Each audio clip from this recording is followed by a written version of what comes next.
All right, good morning, everybody. Welcome to the Community Connections for September, Friday before Labor Day, and we've got a little sparser crowd here today, but I appreciate everybody coming out for this month's Community Connections. I want to give my thanks again to the Riverwalk for making this facility available to us. It's a beautiful fall morning in Pueblo, terrific temperature, and just a beautiful surrounding. So. Got a few things I want to talk about, and then I've got some special guests that I'll have make some remarks and answer any questions that people might have. First thing I want to talk about is the COVID-19 testing and the expanded testing that we've got going in Pueblo now. The City of Pueblo, the County of Pueblo, and the State of Colorado have formed a partnership to increase the level of testing and increase the hours and the days that testing is available to the citizens of Pueblo. So testing going forward will be Monday through Friday from 10 a.m. to 7 p.m. at the Colorado State Fairgrounds, and the second and fourth Saturday will also be open for testing from 10 to 7 on those days. I know everybody's getting tired of dealing with this coronavirus, but we're not done with it yet. We're up on the Labor Day weekend, and it's especially important, I think, that we continue to follow the rules and keep our gathering sizes small during this Labor Day weekend. I know people are tempted to get out, have parties, and go to large events, but it's not safe to do that yet. We've seen what happened on Memorial Day weekend, what happened on the 4th of July weekend. When people engaged in those kind of events, we saw spikes in the infection rate in Pueblo County, and we want to try to keep that down so that, number one, we can maintain our variances, and number two, continue to expand the activities that we have available to our citizens in Pueblo.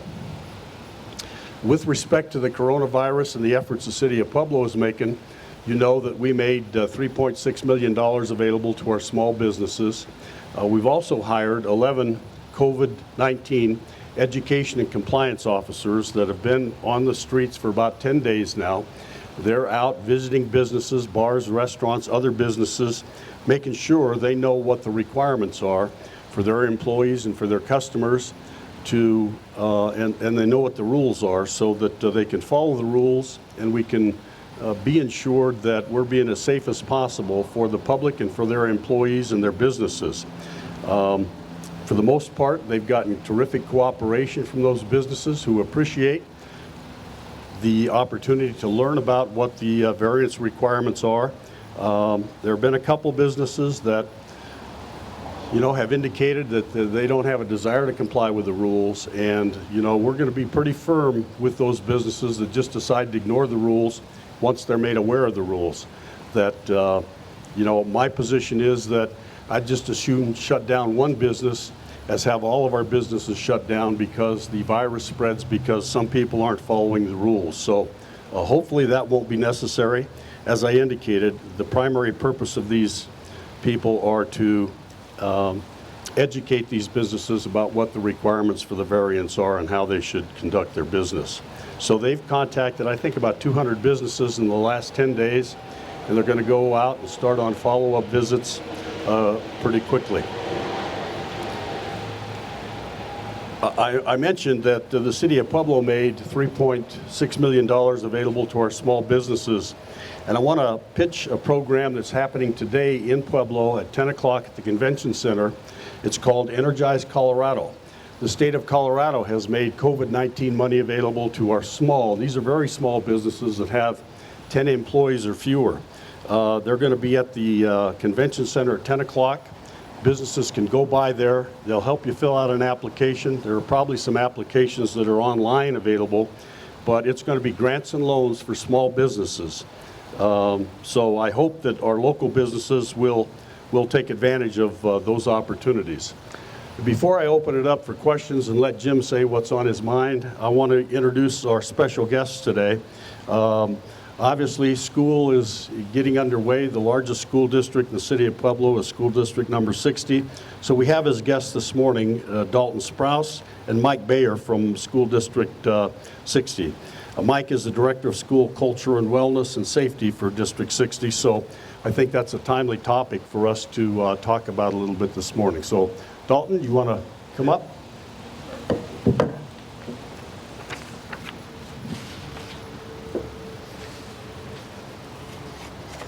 Well, thank you, Mayor. It's an honor to be invited to this event and to share some information with our community.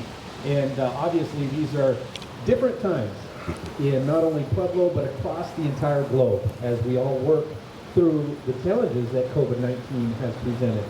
But in that, it's really forced all of us to become more innovative and adaptive, and that's a good thing, especially when we're talking about the education of our youth. We're setting the example as educators and administrators of how we need to approach these challenges, to look for solutions, and to understand that these solutions could change as we move forward. That's part of the process, and that's part of what we need to embrace as a community. We need to first realize that COVID-19 is a global pandemic, one that came unannounced, and one that we all are adapting to and changing to, whether that's from something as simple as starting to wear our masks in public and around gatherings, or just being more mindful of our hygiene and cleanliness, things of that nature. So I want to thank the mayor again. I also want to thank the health department. Our health department has been extremely supportive for both school districts in the community, and both school districts are working very closely with them as we develop our plans and as we continue to adapt and move forward. I also want to just thank the City of Pueblo. They provided a large donation of masks to us. Now, one of the things that D60 did this year is we used some of our funding with COVID money to ensure that every single student and staff member was provided with one cloth mask that they could use and reuse. With cloth that they could wash and bring back to school. Now, obviously, students, most of them are preferring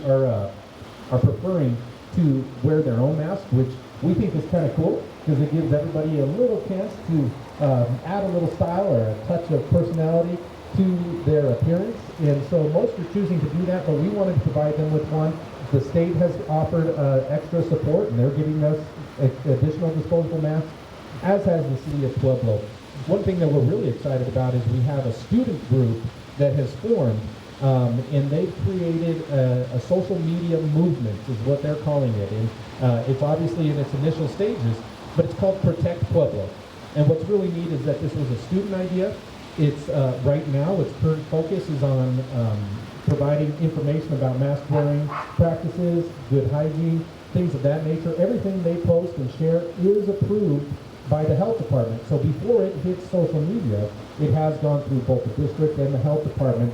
But they're really working on that. I'd encourage people to follow them on social media, look for Protect Pueblo.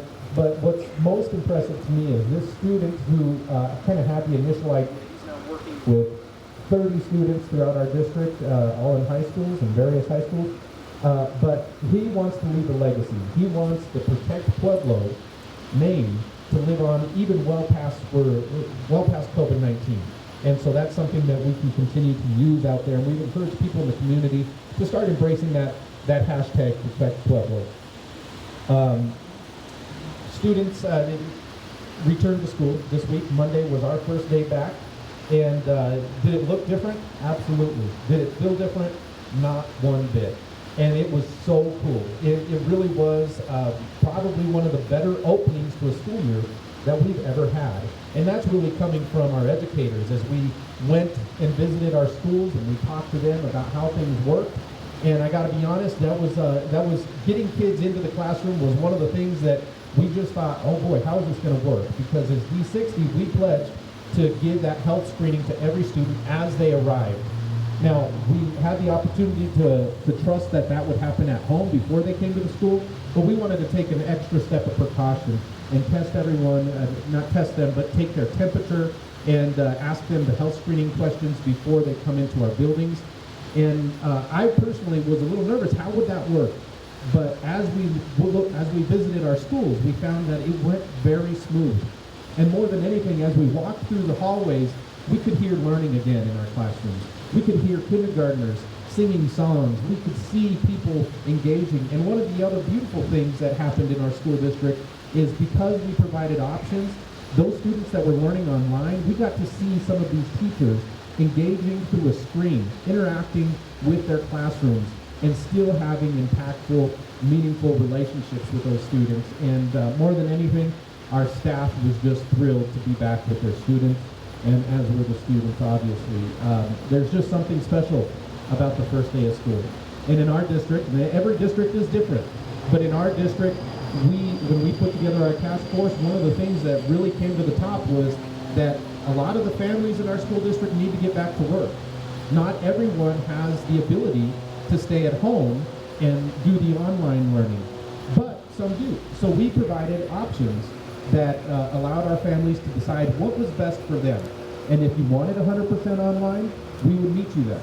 And we're going to do a darn good job of it. If you wanted to be in person, we'll meet you there. And we're going to take every precaution that we possibly can to make sure that we're providing the safest learning environment for all of our students and our staff. One of the neat things is that we know that our students depend on routines. And as humans, all of us really fall into habits of routine. And so our online students, it's not like it was last spring where they could just log on at any time of the day and do a little bit of work here, a little bit of work there, catch up over the weekend. No, our online students still have a schedule, and they're required to be online with their classroom, with a teacher live, in the room, interacting together. And it's really working well. The other thing I just want to briefly mention is every single student in our district received brand new technology devices. So kindergartners and first graders have iPads, brand new, and second grade all the way through 12 have been given Chromebooks. And it was interesting because I talked to my boy, and I asked him, so did you get a computer? And he goes, yeah, it's a touch screen. That was the first thing out of his mouth, and I just, he was just thrilled because he had a touch screen, and neither me or my wife have a touch screen computer, so he really felt like he had one up on us. But I'm so pleased to be here. I'd be happy to answer any questions. As the mayor mentioned, we do have Mike Bayer here, who is the Director of Safety, Health, and Wellness for our district, and he can maybe respond as well. But Mayor, is this the appropriate time to ask the question? You bet. Anybody got any questions? Dalton? Dalton, one of, oh, go ahead.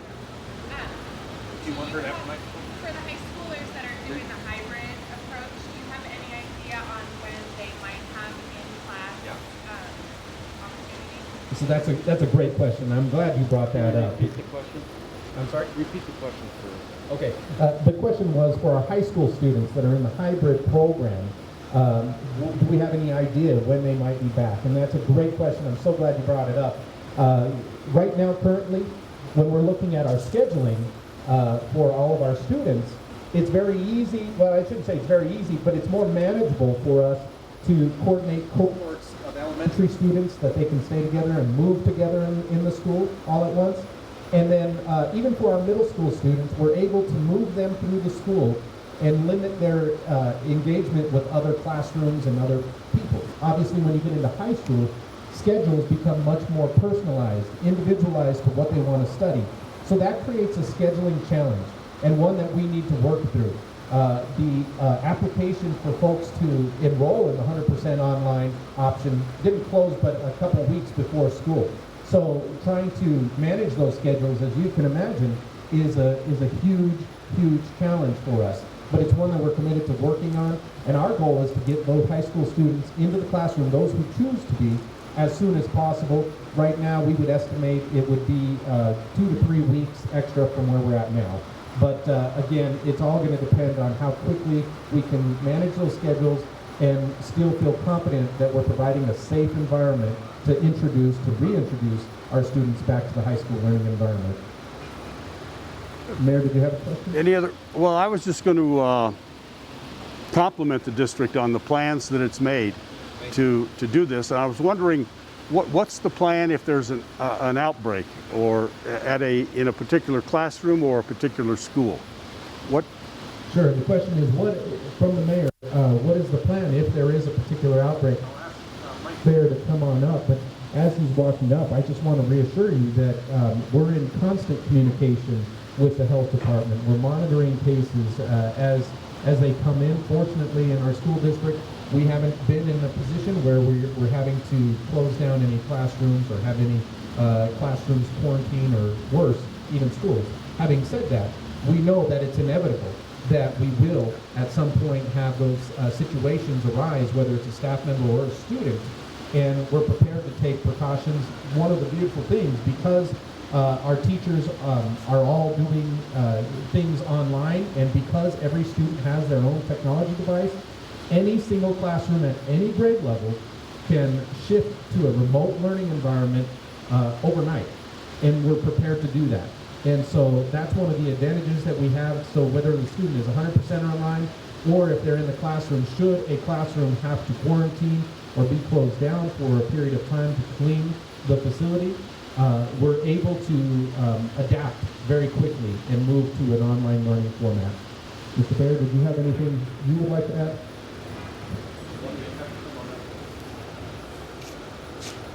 The one thing, good morning, Mayor and Morning. guests. I just wanted to add one more thing in addition to what Dalton was saying. We are working very closely with the Department of Public Health to make sure we have a plan in place in case something like that comes up. We are following the guidelines that they put out. We are in direct communications. One thing that I think I'm very proud of is that the health department put together a specific team to work with our district in case we have any concerns. We're in direct contact with them on a regular basis to let them know what cases are coming up, what scenarios are happening. And if that type of situation does come up, we will be working with them directly with that team that's been assigned to our school district to make sure that we're following the correct protocol to either isolate a cohort, isolate a grade level, whatever that need arises. Okay? Good, thank you. Any other questions of Dalton or Mike from the press? Good? Hey, those of you that are here, I really appreciate it. I also want to appreciate any viewers that may be online. Thank you for listening and seeing what we're doing in D60. We're pretty proud of our efforts. Dalton? And we'd encourage you to follow our Facebook page and Twitter. Thank you, Dalton. Thank you. Thanks, Dalton, for coming by today. So let's open it up. Jim, what's on your mind? Yeah, a whole bunch. Thank you, Mayor Nick. A whole bunch? Network here again. Okay, what's the status of the charge stations in the city of Pueblo that I haven't heard anything about? Okay, next, is it safe to go to the public library? I see it's been opened. What's the status on the parties that are protesting? And this is kind of a complaint I have. A squirrel got extra close to my house. I called the city of Pueblo and I got referred all over the place, and finally Public Works came out and picked it up 5 days later. A what? It's Picked up the squirrel's dead body Oh. on the public sidewalk. Not on my property, on the public sidewalk. And, you know, I think I should maybe have called once, and it should have been removed not later than the next day. After 5 days, the deceased squirrel, his carcass, starts to stink. And I kind of think that's kind of a bad mark for the city of Pueblo, because it seemed like everybody was passing the buck. But Yeah. that's about it. okay. Oops. Oh, okay. All right. So I hope I think everybody heard you, Jim, in terms of that. Yeah. What's the status of the charging stations? You know, I haven't had an update about whether they're open or constructed or installed at this point. I remember that City Council did approve an ordinance that sets the fee and entered into a contract with the company that's going to operate them. I think it's Charge America. Charge Point, you're right, for those. So we'll check on that, and I'll try to give you an update about when those are going to open. Second point with respect to the dead squirrel. You know, we have a contract with Pueblo Animal Services, and they pick up dead domestic animals, but they don't pick up wildlife. I guess a squirrel would be wildlife unless it was your pet, but I think that would be wildlife, and they're not going to do that. The Division of Wildlife picks up big animals like deers and those kind of things that might be hit in the street, but squirrels, dead squirrels, that's, yeah. Sorry you had to call so many times. Public Works did come out and pick it up. So, okay, good. Did you have another point? No, the other point I was. Oh, the library. You talked about the library. And what's the status of, is it safe to go to the library? It is. I mean, the library district made the decision to close the Rawlings Library on Sunday, early on in the protests when people were showing up with guns and rifles, AK-47s, those kind of things. They made the decision that it wasn't safe and they closed it. The protests are still going on Sundays, but for the last 3 weeks, I think, there has not been any guns present. We've tried to encourage people not to bring their guns to the protest. Obviously, Colorado's an open carry state, and that creates some issues for the police in terms of those protests if people show up armed, but it obviously just makes the situation more and more tense. But the protests the last few weeks have been mild-mannered. They've obeyed the laws. You've heard me say before that I think the Pueblo Police Department has responded appropriately to the protests and the demonstrations so that, we haven't had a single broken window in Pueblo as a result of the protests and the angst that's going on around the country. So I consider it lucky, and I think they've done a good job in controlling that. So, Laura, is there anything else you? Oh, the fair activities for the weekend. So yeah, today's the final weekend of the Colorado State Fair. Haven't been to the fair yet. It's obviously a different fair than we used to, but we're going out to the fair today. We're going to go get some fair food. Sunday and tomorrow's a slopper eating contest. I saw a thing yesterday that was getting some good publicity. One of the world champion eaters, Joey Chestnut's going to be in town for the slopper eating contest. It's not open to the public, but it will be, I'm sure, live streamed at 1 o'clock tomorrow on social media. And then Fiesta Day Parade on Sunday is going to be a little bit different. They're going to have a mass and then a drive-by parade on Sunday. So we'll be out there for that drive-by parade and meet and visit with the Fiesta Day Queen and her court. So those are the activities that we're going to engage in this weekend at the fair. So, yeah, the Chili and Frijoles Festival is still going to take place in September. I think it's the third weekend of September. It likewise is going to be reimagined. You won't see the crowds that you've seen in the past. There will be, I think, 2 separate locations where the farmers will be able to roast chilies and you'll be able to pick up your chilies. But the streets aren't going to be closed. They'll be in parking lots. So the Union Avenue businesses, the Main Street businesses, Victoria businesses, they'll all be open. The streets won't be closed. And